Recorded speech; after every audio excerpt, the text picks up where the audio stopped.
Hi viewers, நாம் இன்னைக்கு பார்க்க போகிறது பிரதோஷத்தை பற்றி தான் பார்க்க போகிறோம். பார்த்திங்கன்னா இன்றைக்கி ஞாயிற்றுக்கிழமை எல்லா கோயில்களையும் வெகு விமரிசையாக சிவன் கோயிலெல்லாம் கொண்டாடப்படுகிறது. பார்த்திங்கன்னா இதை பற்றி விவரமாட்டு எல்லா டீட்டெயிலையும் சொல்ல போகிறாரு பிரபு அவர்கள். அவங்கக்கிட்ட நம்ம இதை பற்றி ஃபுல் டீட்டெயில் கேட்போம்.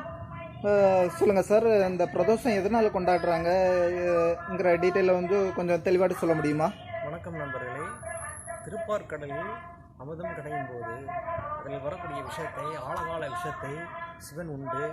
அது உடம்பிலெல்லாம் பரவி அது கழுத்து வரும்போது பார்வதி ஆனவள் அவள் சிவனோட கழுத்தை பிடித்து அது உடம்பு ஃபுல்லாக பராவாமல் அளவுக்கு தடுத்துருக்காங்க. அதை நினைவு கூறும் அளவு பிரதோஷ வழிபாடு நடத்திட்டு இருக்காங்க. பிரதோஷத்தின் மகத்துவமே பெரிய லெவலில் அது மக்களோட சென்றடையணும். அதற்காக தான் இந்த மாதிரி ஒரு விழிப்புணர்வாகவே நம்ம இதை செய்கிறோம். அது பிரதோஷம் நம்ம வழிபாடு நடத்துவதன் மூலமாக திருமண தடை, சகல ஐஸ்வர்யங்கள் தருவோம். அதன் மட்டும் இல்லாமல் தெய்வங்களோட ஆசீர்வாதம், எல்லா தெய்வங்களோட ஆசீர்வாதங்களும் பரிபூரணமாக கிடைக்கும். முழு ஆயுளோட தீர்க்காசையோடு கிடைக்கும். சகல நன்மைகளும் உடம்பில் சேரும். வீட்டில் எந்த மத பிரச்சனைகள் இருந்தாலும் நீங்கள் பிரதோஷத்தை தவறாமல் கடைபிடிக்க வேண்டும். இது ஆத்மாத்மாரமாக செய்யக்கூடிய ஒரு பரிபூரணமான விஷயம். பிரதோஷ வழிபாடு எப்பொழுதும் நீங்கள் அனைவரும் முறையாக செய்ய வேண்டும். அது மட்டும் இல்லாமல் வீட்டில் இருக்கக்கூடிய சகல பாவ தோஷங்களையும் நீக்குவதற்கு ஒரு அபீவமான சக்தி பிரதோஷத்திற்கு கண்டிப்பாக உண்டு. இறை வழிபாடை தொடர்ந்து செய்ய வேண்டும். சிவனை அதிகமாக நினைத்து ஓம் நம சிவாய என்னும் மந்திரத்தை அதிகமாக உச்சரிக்க வேண்டும். அவரது நாமத்தை அதிகமாக உள்ள இழுக்க வேண்டும்.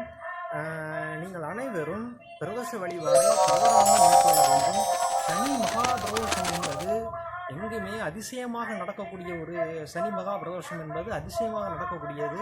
அது நீங்கள் கண்டிப்பாக அது வழிபாடை நம்ம நடத்த வேண்டும்.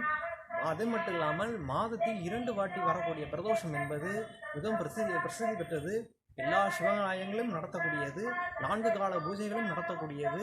அதற்காக அவரை சாந்தப்படுத்துவதற்காக பூ வாங்கி கொடுக்கலாம்.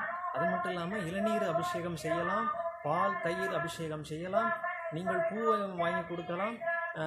அது மட்டும் இல்லாமல் அவருக்கு பிடித்த தாமரை பூ நீங்கள் வழங்கலாம். இதற்கான பிரதிபலன் அதிகமாக கிடைக்கும். உங்களோட முழு எனர்ஜியும் உங்களோட முழு தெம்பும் அந்த பிரதோஷத்தை சார்ந்து இருக்கிறது. ஓகே சார், பிரதோஷத்தை பற்றி நீட்டாக சொன்னீங்க. Okay, thank you sir. நம்ம சேனலை சப்ஸ்கிரைப் பண்ணாதவங்க சப்ஸ்கிரைப் பண்ணிக்கோங்க. நன்றி, வணக்கம்.